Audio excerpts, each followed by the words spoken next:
오늘 함께 나누실 하나님 말씀은 에베소서 4장 11절에서 16절까지입니다. 저와 여러분이 한 절씩 교대로 읽으시겠습니다. 그가 어떤 사람은 사도로, 어떤 사람은 선지자로, 어떤 사람은 복음 전하는 자로, 어떤 사람은 목사와 교사로 삼으셨으니 이는 성도를 온전하게 하여 봉사의 일을 하게 하며 그리스도의 몸을 세우려 하심이라. 우리가 다 하나님의 아들을 믿는 것과 아는 일에 하나가 되어 온전한 사람을 이루어 그리스도의 장성한 분량이 충만한 데까지 이르리니 이는 우리가 이제부터 어린아이가 되지 아니하여 사람의 속임수와 간사한 유혹에 빠져 온갖 교훈의 풍조에 밀려 요동하지 않게 하려 함이라. 오직 사랑 안에서 참된 것을 하여 범사에 그에게까지 자랄지라. 그는 머리니 곧 그리스도라.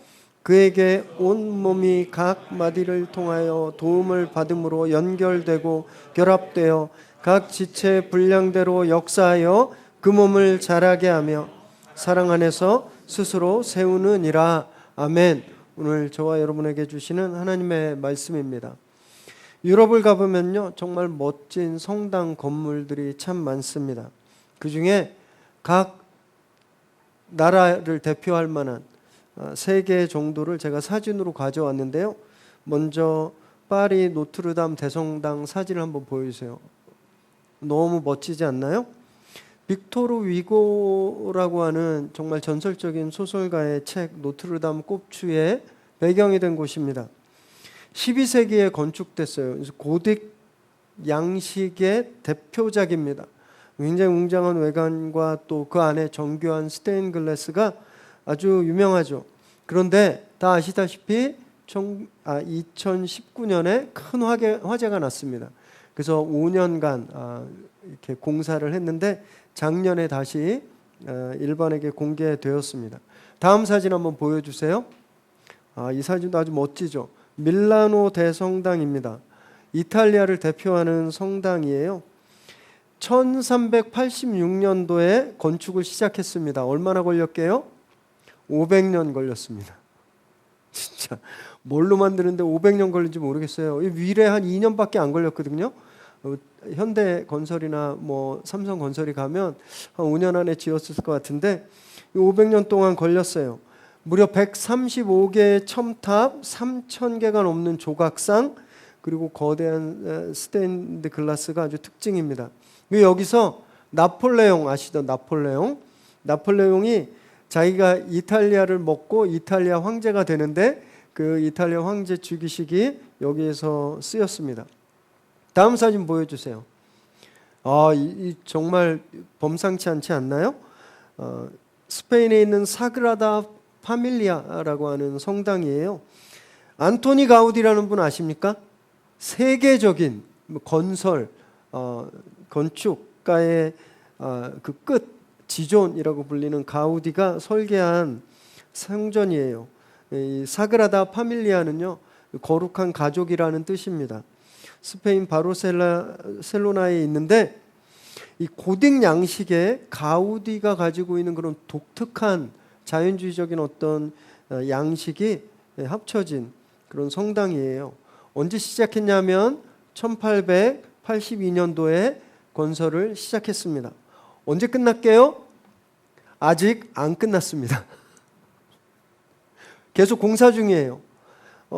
내년도에 2026년에 완공할지도 모른다, 이렇게 되고 있습니다. 계속 공사 중인 곳이에요. 여기 재미난 에피소드가 있는데요. 10년 전에 2015년에 바르셀로나 시청에서 대대적인 건축물들을 이렇게 딱 점검했습니다. 그런데 저 성당을, 사그라다 파밀리아 대성당을 허가내줬다는 기록이 없어요. 그래서 막 뒤졌는데 그 어디에도 저 성당 건축 허가 기록이 없습니다. 그래서 별명이 있어요. 지구에 현존하는 최대 규모의 불법 건축물이다, 이렇게 불리고 있습니다. 불법 건축물입니다. 지금 보신 이 새 성당, 아마 이 성당들 처음에 건축을 시작했을 때는 뜨거운 신앙의 열정이 있었을 겁니다. 이렇게 큰 성당을 지어서 여기서 예배드리고 또 막 세계 만방에, 그 당시에는 제국주의로 팽창주의가 막 성행했을 테니까 막 무역선을 타고 나가서 아시아에 뭐 인도 차이나에 우리가 가서 복음을 전하자, 이런 마음으로 저 성당을 지었을 거예요. 그러면 지금 어떨까요? 지금도 그 뜻이 잘 이어지고 있을까요? 구글에 오늘 집에 가셔서 저 성당 이름을 쳐보세요. 그러면 뭐가 뜨냐면 티켓 정보, 관광 정보, 언제 관광을 할 수 있는지, 어디에 가서 사진 찍으면 좋은지, 정말 수두룩하게 관광 정보만 나옵니다. 물론 지금도 보니까 미사를 드리긴 한대요, 캐톨릭 신자들이. 근데 이제 이 건물은 이제 더 이상 교회가 아니에요. 이 건물은 수입을 잘 올리는 관광지일 뿐입니다. 여러분, 그러면 개신교회는 크게 다를까요? 찾다 보니까 끝도 없이 나와서 단 한 교회만 가져와 봤습니다. 사진 한번 보여주세요. 너무 아름답죠? 미국 오렌지 카운티에 가면 있는 크리스탈 캐테드랄, 수정 처치라고, 수정교회라고 불리는 곳이에요. 미국의 한때 70년대 미국을 주름잡았던 라디오 복음 설교자 로버트 슐러 목사님이 교회를 세우시고 건축한, 외관이 다 유리입니다. 엄청 이쁜지 몰라요. 그래서 지금도 한국 분들 관광 가시면 저기에서 사진 찍어 오는 게 그 일상이 되어 버렸는데, 이 교회가 돈 때문에, 재산 문제 때문에 목사님이랑 사모님이랑 싸웠어요. 분쟁이 일어났습니다. 거기서뿐만이 아니라 아들, 딸이 다 목사인데 부모와 자식 간에 재산 다툼이 일어났습니다.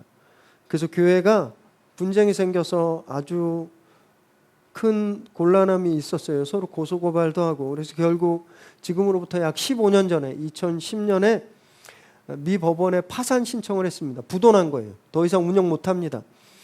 그래서 이 교회가 1년 후에 어디에 팔렸냐 하면 오렌지 카운티 그 천주교 교구에 팔렸어요. 그래서 이제 저희 교회 아닙니다. 천주교 성당이 됐어요. 그리고 더 기가 막힌 건 그 다음에 구원파의 박옥수라고 있습니다. 박옥수가 저기서 대대적으로 부흥 집회했어요. 교회에 수치고 너무 슬픈 일이죠. 지금까지 우리가 본 이 건물들 교회라고 할 수 있나요? 교회라고 할 수 있겠어요? 없습니다. 그런데도 많은 분들이 교회가 뭘까요? 그러면 건물부터 생각하죠. 건물은 절대 교회가 될 수 없어요. 저렇게 수백 년 지어지고 랜드마크처럼 아름답게 지어진 건물도 시간이 가고 그 쓰임이 닿으면 교회가 아닌 거예요. 그러니까 교회는 절대 건물이 아니죠. 우리 머릿속에 교회하면 떠오르는 그 교회 건물들, 그게 사실 교회가 아니라는 거예요.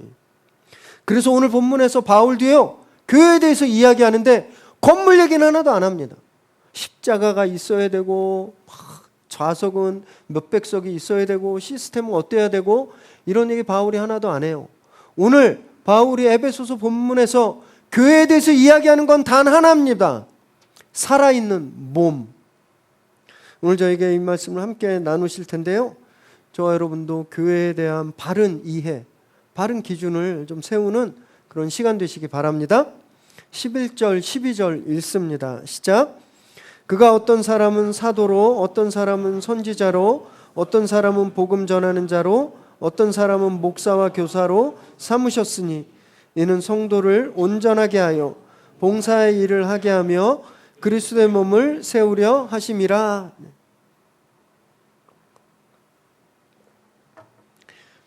여기서 그는 예수님을 뜻해요.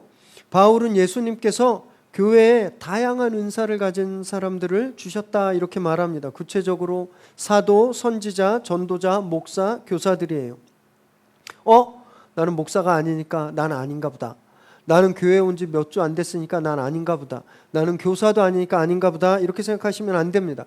여기서 말하고 있는 타이틀은 그 직분을 맡은 그 직분만을 말하는 것이 아니라 교회에 많은 역할을 감당하는 사람들이 있다라고 말씀하고 있는 거예요.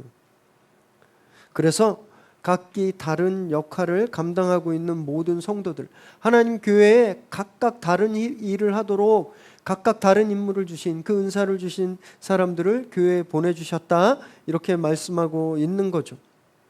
우리 몸에도 손과 발이 있잖아요. 또 눈과 귀와 코가 있습니다. 얼굴에 코만 다 있는 사람은 아무도 없죠. 그건 사람이 아니에요. 괴물이지. 교회도 마찬가지입니다. 손 역할을 하시는 분, 발 역할을 하시는 분, 입 역할을 하시는 분, 이렇게 각각 다 쓰임새가 다른 분들이 이 교회에 오셔서 함께 교회를 만들어 갔다라는 거죠. 그러면 왜 그렇게 하셨을까요? 왜 그냥, 여러분 사실 우리는요, 내 마음에 드는 사람들하고만 있으면 되게 편하거든요. 우리 여기 중학교 다니는 딸내미들 있는데 학교 가면 그렇지 않아? 그지? 밥 먹기 싫은 친구 있고 계속 같이 밥 같이 먹고 싶은 친구 있는 것처럼 우리는 나하고 잘 맞고 내가 좋아하고 나랑 잘 어울리는 사람이랑만 같이 있고 싶어요. 그럼 우리 교회도 그러면 얼마나 좋겠어요. 왔는데 다 내 마음에 들어요. 얼마나 행복하겠습니까? 그런데 하나님 그렇게 안 하셨다라는 거예요. 어떤 사람은 내 마음에 안 드는 사람도 있어요. 어떤 사람은 나하고 취미가 다른 사람도 하나님 보내주시는 거예요. 그 이유는 12절 보니까 성도들을 온전하게 하기 위해서, 그리고 봉사를 하기 위해서, 그리고 그리스도의 몸을 세우기 위해서라는 거예요. 하나님이 이 교회의 생김새도 다르고 역할도 다르고 취미도 다르고 하는 일도 다 다른, 좋아하는 거 싫어하는 거 다 다른 그런 분들을 보내주신 것은 성도를 온전하게 하려 합니다 라고 말하고 있습니다. 여러분, 이 온전함이라는 단어 잘 이해가 되세요? 뭐가 온전하지? 여러분 한번 보세요. 어디 모자란 분 계시나요? 우리 옆에? 다 뭐 손 두 개 발 두 개 다 우리 모자란 것 없습니다.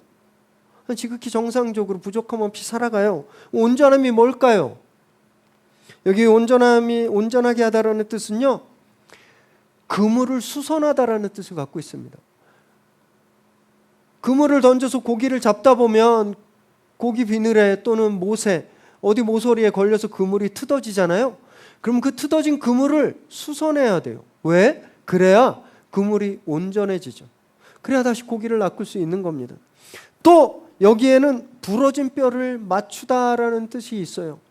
뼈가 부러지면 정상적으로 생활하기 어렵죠. 그래서 이 간호에서 이 부러진 뼈를 잘 세운다라는 뜻을 가지고 있어요. 하나님이 우리를 각각 다른 모습으로 이 교회에 보내주신 건 이렇게 하시기 위해서라는 거예요. 찢어진 그물을 깁고 뼈가 부러진 분이 있으면 잘 섬겨서 그 뼈를 붙이게 하는 거죠. 그렇게 온전하게 세워서 하나님의 일을 감당하고 그래서 교회를 세워가기 위함이다, 이렇게 말하는 겁니다. 그래서 우리는요, 저 사람 아직도 정신 못 차렸네, 언제 정신 차릴까, 쟤는 안 돼, 이렇게 비난하고 정죄하는 것이 아니라 그 사람의 찢어진 그물이 어디인지 근데 기워줘야 됩니다. 그 사람의 아픈 뼈가 어디인지를 보고 그 뼈를 붙들고 그 뼈가 붓고 회복할 때까지 돕고 섬겨야 되는 거죠. 이런 면에서 보면 우리 성도님들 진짜 너무 잘하고 계세요. 누가 아프면 막 연락하고 기도하고 챙겨주고, 또 누가 힘들어하면 시간 내서 찾아가서 위로하고 정말 잘 섬겨주십니다. 너무 잘하고 계세요. 앞으로도 저희들이 그렇게 교회를 온전히 세워나가도록 그렇게 노력하는 그런 교회 되시기를 바랍니다. 13절 읽습니다. 시작. 우리가 다 하나님의 아들을 믿는 것과 아는 일에 하나가 되어 온전한 사람을 이루어 그리스도의 장성한 분량이 충만한 데까지 이르리니, 바울은 여기서 교회의 목적에 대해서 말하는 거예요. 하나님이 왜 각기 다른 모양의 다른 은사들을 가진 분들을 보내주셨는지, 그래서 이분들을 통해서 교회를 온전하게 해서 무엇을 원하시는지 보니까 하나님을 아는 것에 하나가 되기 위해서, 말씀으로 하나 되기 위해서 그렇게 보내주셨다라는 거예요. 그래서 교회가 온전한 사람, 아까 온전한 뭐라 그랬죠? 구멍난 그물이 메워지고 부러진 뼈가 다 붙는, 아픈 데 하나 없이 모자란 데 하나 없는 그런 사람을 이룬다라는 거예요, 우리가. 그래서 우리가 잘한다는 겁니다. 어느 분량에까지? 예수 그리스도의 그 충만한 분량까지 우리가 자라가게 하기 위해서 하나님이 교회를 세우시고 우리를 보내주셨다라는 거예요. 에베소 교회에 유대인들과 이방인들이 막 섞여 있었습니다. 더 진짜 하나 되기 어려웠어요. 유대인들은 너네 왜 율법 안 지켜? 너네 왜 할례도 안 받은 것들이 어디 같이 겸상하려고 그래? 이렇게 비난했어요. 이방인들은 유대인들을 고리타분하다고, 그리고 아직 자유함을 얻지 못했다고 정죄했습니다. 어떻게 하나가 되겠어요? 바울이 권면하는 거예요. 너희 그 원래 하나님이 그렇게 다른 모습으로 너희를 보내주신 거야. 그래서 너희는 이제 말씀 그리스도를 아는 것에서 하나가 되어야 돼. 네가 여태까지 해왔던 유대주의적인 전통들, 네가 이방 사회에서 누렸던 그 자유함, 그걸 강요하는 것이 아니라 예수 그리스도 그분으로 하나 되어야 한다고 말하고 있는 겁니다. 그래야 온전한 몸을 이룰 수 있다라는 거예요. 그래야 이 공동체가 온전한 바디가 되어서 그때 비로소 성장하고 자랄 수 있다라고 바울이 말하고 있는 겁니다. 여러분, 그래서 우리 열심히 모여서 말씀 봐야 돼요. 열심히 모여서 노는 거 진짜 좋아요. 즐겁죠. 이렇게 우리 언제 뭐해요? 이러고 순모임으로 모여서 말씀 안 보고 막 과자 먹으면서 연예인들 이야기하고, 우리 중고등부 아이들도 막 모여서 캐대헌 얘기하고 막 노래 부르고 얼마나 신나고 좋습니까? 그러나 그런 것들로는 우리가 하나가 되지 않는다라는 거예요. 왜? 내 취향이 저 사람 취향과 다르니까. 나랑 저 사람은 완전 다른 사람이니까 내가 즐거워하는 것, 내가 즐겨하는 거로는 우리가 하나가 될 수 없다라는 거예요. 그거 내려놓고 예수 그리스도 그 말씀 앞에 나와야 그때 우리가 하나 될 수 있는 겁니다. 그래서 이걸 사탄이 제일 싫어해요. 사탄이 제일 싫어하는 거 그겁니다. 우리가 말씀 앞에 나오는 거. 그래서 내동 부부 사이 좋다가 교회 오기 직전에 싸우는 거예요. 아무것도 아닌 거 가지고. 아무 일 없다가 교회 오기 직전에 급한 일이 생깁니다. 진짜 급한 일일 수 있지만 사탄이 이거 되게 잘 사용합니다. 교회 못 오게 하려고. 그 더 기가 막힌, 저 요즘 보면서 사탄이 굉장히 지능이 더 개발됐구나, 얘 더 똑똑해졌구나, 이런 걸 느낄 수 있는 게, 우리한테 유익하고 좋은 걸 자꾸 주는 거예요. 내일 예배 가야 되는데 갑자기 어디서 무슨 강의하는데 이거 너무 좋대, 한번 와봐. 나한테 너무 유익한 것들이 주어지는 거예요. 그럼 어떻게 해요? 예배 다음 주에 가고 내일은 거기 가야지, 그리고 빠지는 거죠. 다음 주에 교회 오려고 그랬더니 이 선생님이 특강한데 이거 들으면 너한테 진짜 뼈가 되고 살이 될 거야. 그러면 교회는 다음 주에 가야지. 그리고 거기 가는 거예요. 우리한테 계속 이렇게 굉장히 좋은 것, 유익한 것, 재미난 것, 좋은 걸 계속 주는 겁니다. 그래서 우리가 말씀 앞에서 모이는 것을 회방하는 거죠. 근데 한번 생각해 보세요. 여러분, 과거에 그래서 진짜 예배보다 중요하다고 생각해서, 예배보다 나한테 더 유익하다고 생각해서 교회에 빠졌는데, 여러분, 그게 진짜 내 운명을 바꿔놓을 만큼 그렇게 중요한 것이었나요? 여러분, 거기 갔다 와서 인생 역전하셨어요? 삶이 드라마틱하게 변하고 아무 문제 없어졌나요? 아닐걸요? 지금 생각하면 내가 그때 왜 교회에 빠졌는지 이거 기억도 못 하실 겁니다. 여러분, 되게 경각심을 가져야 돼요. 경각심을. 교회 한두 번 안 오는 거 지옥 안 가요. 지옥 안 갑니다. 여러분, 1년 동안 교회 안 나와도 예수님 믿으면 지옥 안 가요.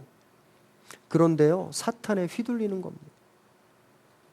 계속 그렇게 휘둘리며 사는 거예요. 잘하지 못하는 거예요. 말씀 안에서 하나가 되지 못하는 겁니다. 얼마나 비참하겠어요. 그래서 14절에 바울이 이렇게 경고하고 있는 겁니다. 14절 읽습니다. 시작. 이는 우리가 이제부터 어린아이가 되지 아니하여 사람의 속임수와 간사한 유혹에 빠져 온갖 교훈의 풍조에 밀려 요동하지 않게 하려 함이라. 우리가 하나님이 우리를 다른 모습으로 불러주셔서 서로를 온전하게 하고 그 다른 모습을 가진 채 말씀으로 하나 되어서 그렇게 자라가지 않으면 어떻게 된다고요? 어린아이처럼 군다라는 거예요. 막 이리저리 막 휘둘려 다니고 사람이 여기가 좋다 그러면 막 갔다가 여기가 좋다 그러면 막 갔다가 그렇게 이리저리 정신 팔려서 요동치게 된다라고 말씀하고 있는 겁니다. 당시에는 에베소 교회는 영지주의라고 하는 신비한 사상들, 또 율법주의라고 하는 아주 정죄하는 이런 사상들이 그렇게 성도들을, 어린아이 같은 성도들을 막 왔다 갔다 하게 했습니다. 지금은요, 그보다 더 위험한 것들이 있어요. 유튜브, 카톡 이런 SNS들입니다. 막 가만히 있어도, 옛날에는 찾아가서 배워야 했거든요. 영주주의자를 찾아가서 배워야 했는데 지금은 가만히 있어도 계속 우리 스마트폰으로 쏟아져 들어와요. 보면 막 가짜 뉴스들, 가짜 가르침들, 막 우리를 혹하게 하는 것들이 넘쳐납니다. 우리가 말씀으로, 말씀 앞에서 하나 되어서 성장하지 않으면 그런 것들에 그냥 막 휩쓸려 다닌다라는 거예요. 여러분, 그래서요, 우선순위를 분명히 하셔야 됩니다. 길을 쓰고 모여야 돼요. 히브리서 10장 25절 우리 함께 읽습니다. 시작. 모이기를 패하는 어떤 사람들의 습관과 같이 하지 말고 오직 권하여 그날이 가까움을 볼수록 더욱 그리하자.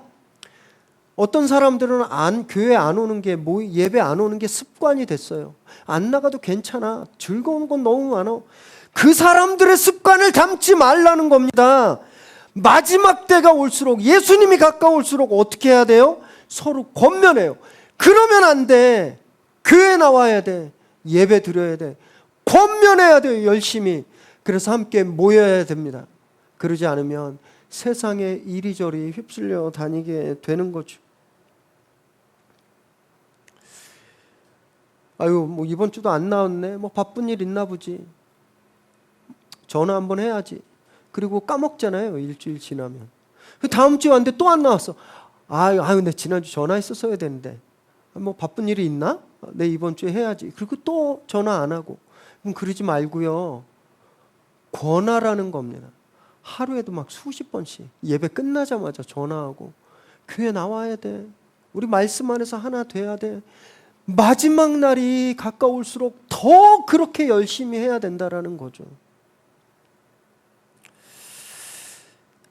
그래서 빠지는 것이, 모이지 않는 것이 습관이 되지 않도록 우리가 권면할 때 여러분, 그것이 우리가 온전하게 되는 그런 모습이라는 겁니다. 여러분, 그래서 이번 주에 정말 서로 열심히 좀 권면하시기 바래요. 권하시기 바래요. 특별히 다음 주에 우리 굉장히 좋으신 특별 강사님, 목사님이 오셔서 우리에게 말씀 전해 주실 텐데, 여러분, 이것이 우리 인생을, 우리 운명을 바꿔놓을지 어떻게 알겠습니까? 이 기회에 놓치지 않도록 오늘 옆에 보시고 빠진 분들 누군지 다 기억하셨다가 예배 마치고 나가자마자 문자 폭탄, 기프티콘 폭탄 쏘시기 바랍니다. 그래서 열심히 권해서 다음 주에 모든 분들이 예배 나와서 정말 온전한 모습으로 우리가 좀 더 성장하는 그런 공동체 이루게 되기를 바랍니다. 15절 읽습니다. 시작. 오직 사랑 안에서 참된 것을 하여 범사에 그에게까지 자랄지라. 그는 머리니 곧 그리스도라. 바울이 한 번 더 성장에 대해서 말합니다. 예수님에게까지 자라야 되는데 그 성장의 비결이 뭐냐 하면 사랑 안에서 참된 것을 하는 것이라고 되었어요. 참된 것을 생각하며라고 안 했습니다. 참된 것을 행한다고 되어 있어요. 교회는요, 참된 것을 실천해야 하는 공동체입니다. 무엇이 옳은지 무엇이 선한지 알면 그것을 그대로 행동하고 실천하는 그런 공동체예요. 그러나 단 여기 조건이 있어요. 사랑 안에서 해야 됩니다. 사랑 안에서. 가만 보면요, 진리, 진짜, 사실을 강조하다가 사랑을 잃는 사람들이 있습니다.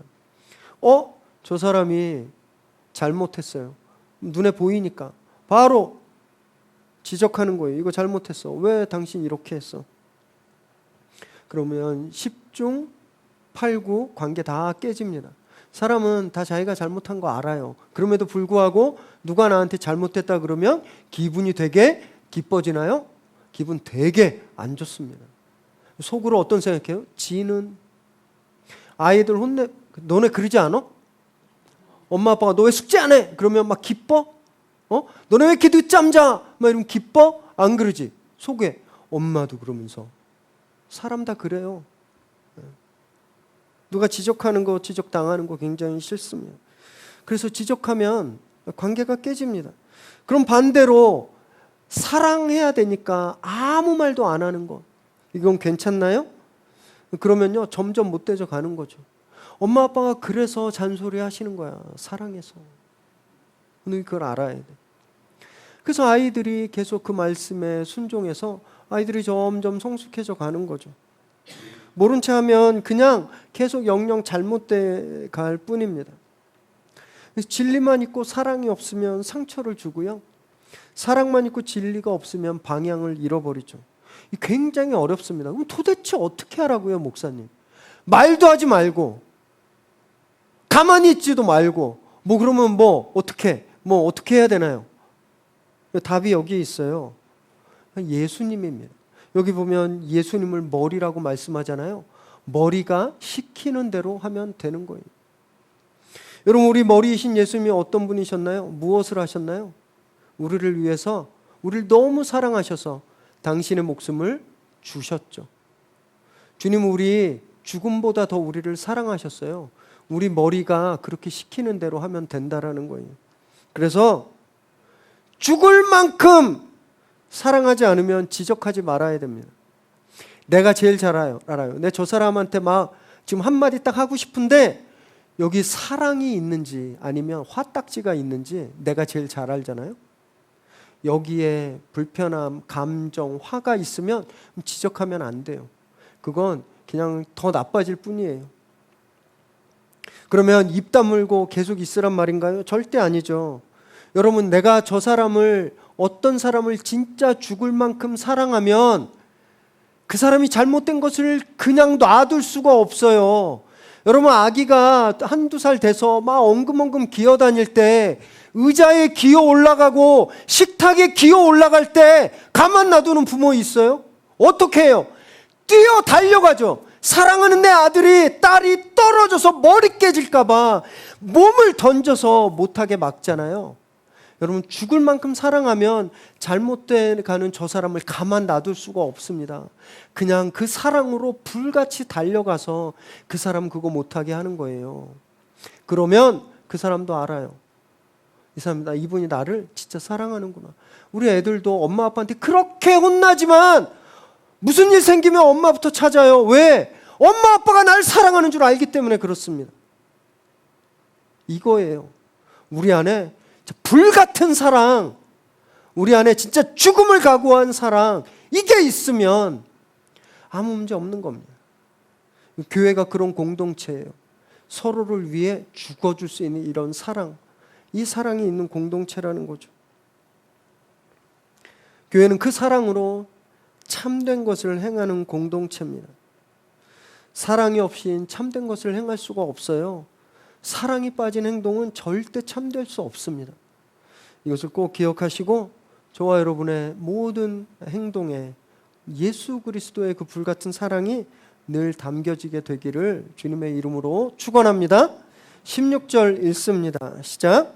그에게서 온몸이 각 마디를 통하여 도움을 받음으로 연결되고 결합되어 각 지체의 분량대로 역사하여 그 몸을 자라게 하며 사랑 안에서 스스로 세우느니라. 여러분, 이 구절을 잠깐 좀 한번 띄워보고 좀 천천히 한번 구절구절을 조금 음미해 보시면 어떨까요? 머릿속에 그려보세요. 예수 그리스도의 머리에 저와 여러분이 다 연결되어 있는 거예요.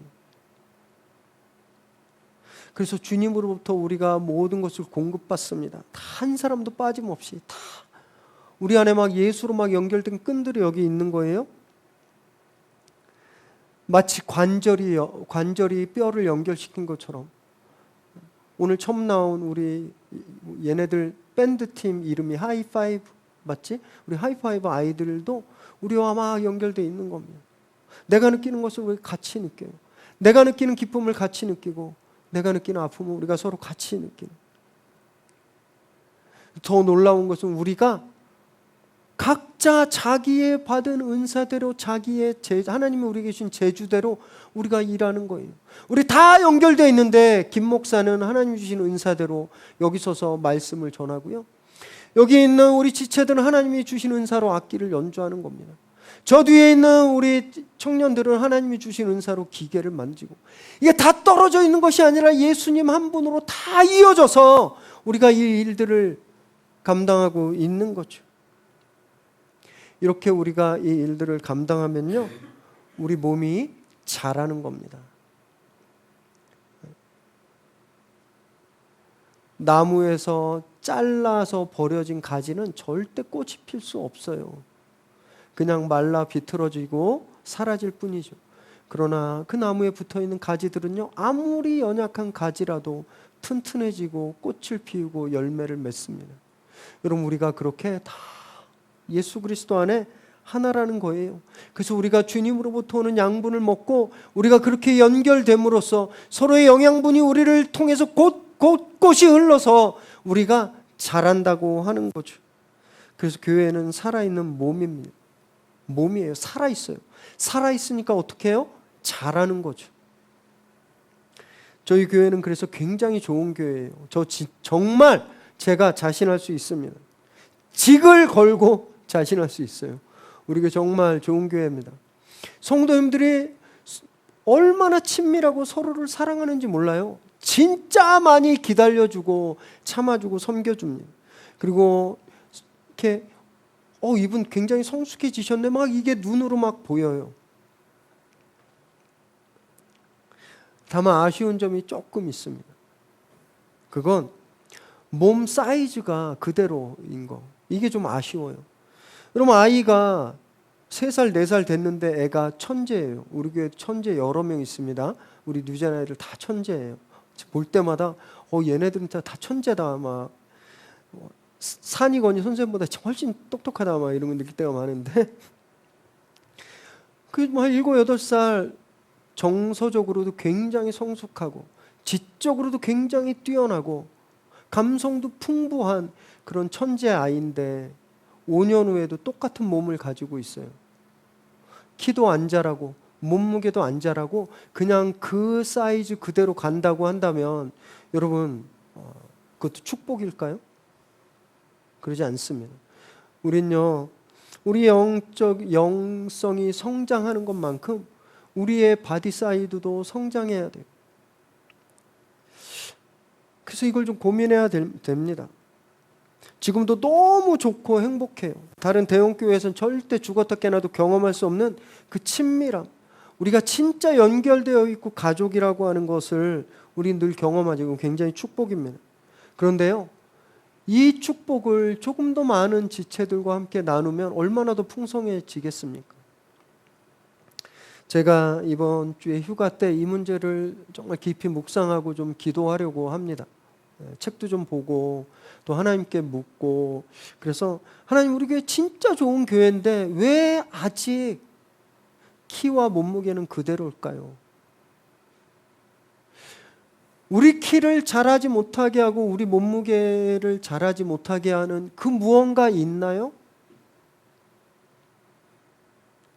아니면 우리가 뭔가 덜 먹어서 자라고 있지 못하는 건가요? 그 붙들고 하나님께 기도하려고 합니다. 저를 위해서 중보해 주시고 함께 좀 고민해 주시면 좋겠어요. 이제 곧 2학기가 시작되잖아요. 그래서 우리가 정말 기도하면서 우리의 키가 자라지 못하게 하는, 우리 몸무게가 늘지 못하게 가로막고 있는 것들이 있다면 아무리 좋은 것이라도 우리가 과감히 좀 버리고, 또 우리가 아직 먹지 못해서 영양분을 채울 수 없는 것들이 있다면 우리가 또 과감히 수용해서 우리 2학기부터는 키도 자라고 몸무게도 느는 그런 위로의 새로운 교회가 되기를 바랍니다. 그래서 정말 더 많은 분들이 오셔서 말씀 안에서 하나 되고 또 이 교회가 영적으로도 또 외형적으로도 건강하게 예수 그리스도의 분량에까지 자라가는 그런 공동체 되기를 주님의 이름으로 축원합니다. 우리 기도하겠습니다.